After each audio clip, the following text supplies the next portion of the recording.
Sampai saat ini, negara-negara di ASEAN terutama Malaysia masih belum percaya dan terima kalau bahasa Indonesia itu keberadaannya sebagai bahasa 4 besar dunia dan bahasa resmi di UNESCO. Di video kali ini, Mimin akan mengupas tuntas segala apa yang menjadi keraguan mereka mengenai bahasa Indonesia, tentang kemajuannya serta tentang pengakuan dunia terhadap bahasa Indonesia.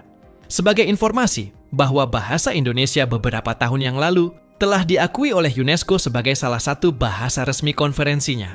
Tentunya ini merupakan sebuah pencapaian yang mengagumkan karena bahasa Indonesia telah diakui dunia.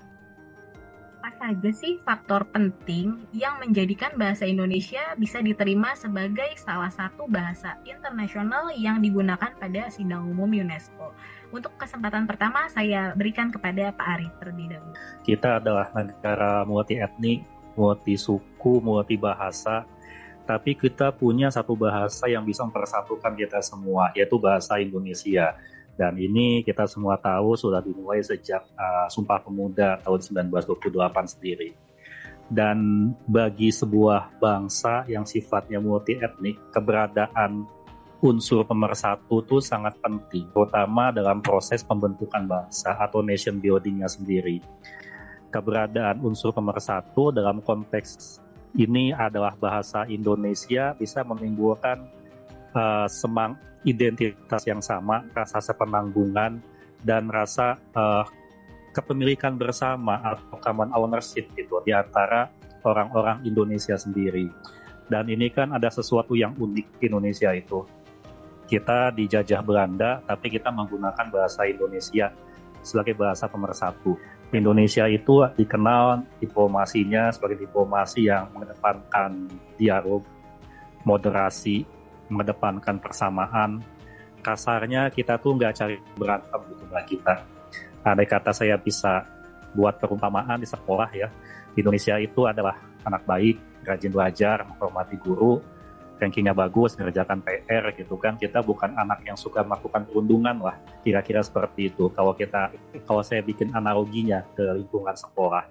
Jadi faktor ini yang membuat kita mudah diterima. Indonesia tuh mudah diterima. Dan kalau nanti Mbak Gita pergi ke luar negeri, saya yakin kalau Mbak Gita bilang kita ini orang Indonesia, mereka akan punya kesan positif kok tentang kita. Dan ini adalah salah satu modal dasar kita.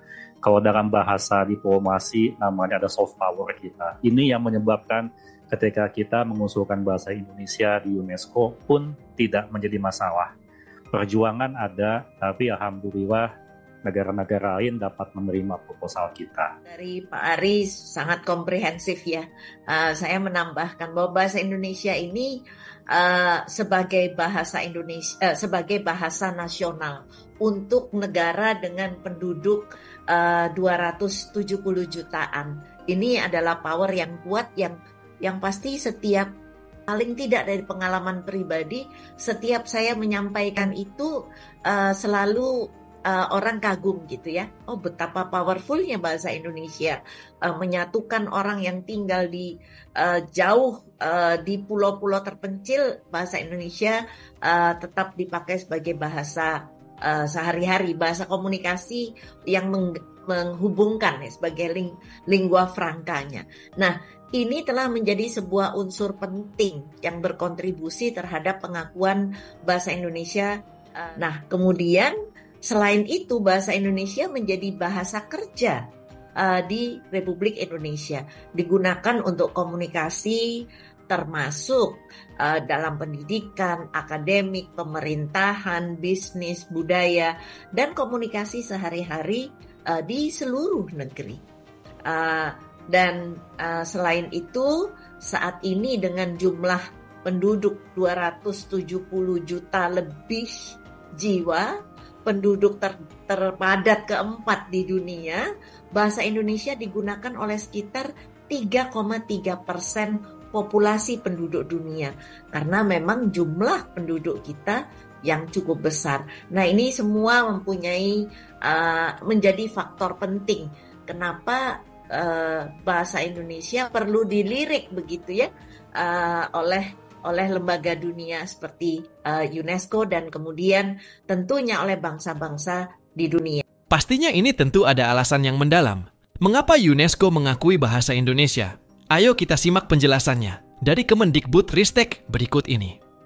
Ketika saya sampaikan proposal ini ya kepada UNESCO waktu itu, ada satu diskusi dengan kawan-kawan di Kemenlu, yaitu ketika kita bicara bagaimana kontribusi Indonesia dalam perdamaian dunia, bagaimana kontribusi Indonesia dalam pengembangan multikulturalisme gitu.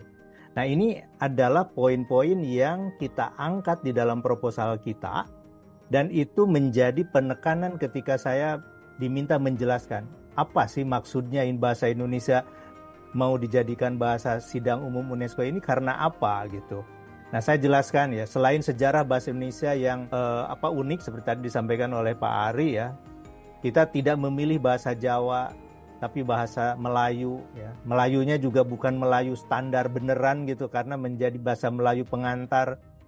Tapi bahasa Melayu gitu kan sekarang sudah berbeda sekali dengan bahasa Indonesia. Jadi bahasa Indonesia sudah berdiri sendiri menjadi bahasa yang modern gitu ya. Bahasa yang beda dengan bahasa Melayu yang statusnya juga sudah beda sebagai bahasa daerah kalau bahasa Melayu di kita gitu.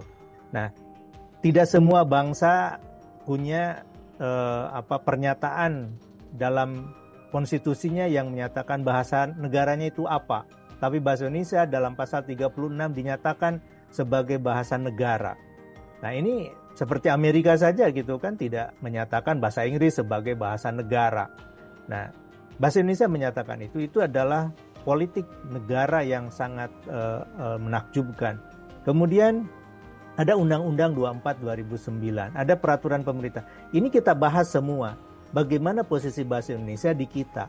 Nah, lalu kita kaitkan bagaimana Indonesia sudah berkontribusi sejak menjadi anggota UNESCO, ya.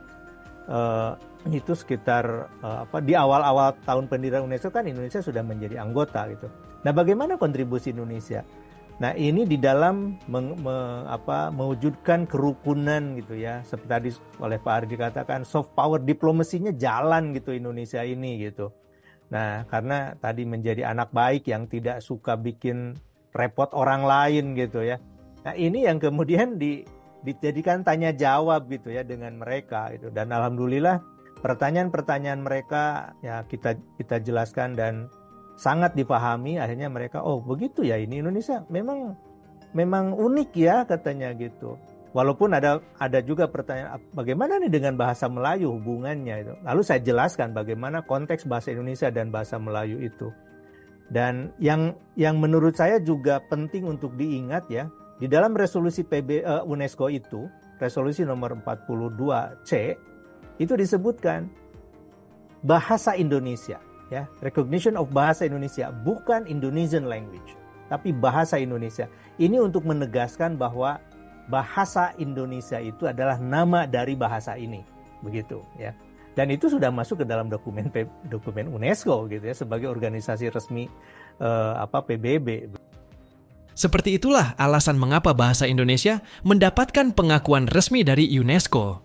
Beliau merupakan wakil dari Indonesia, telah memberikan penjelasan kepada UNESCO mengenai kedudukan bahasa Melayu. Sampai sini dulu videonya. Semoga menambah wawasan bagi kita semua. Terima kasih.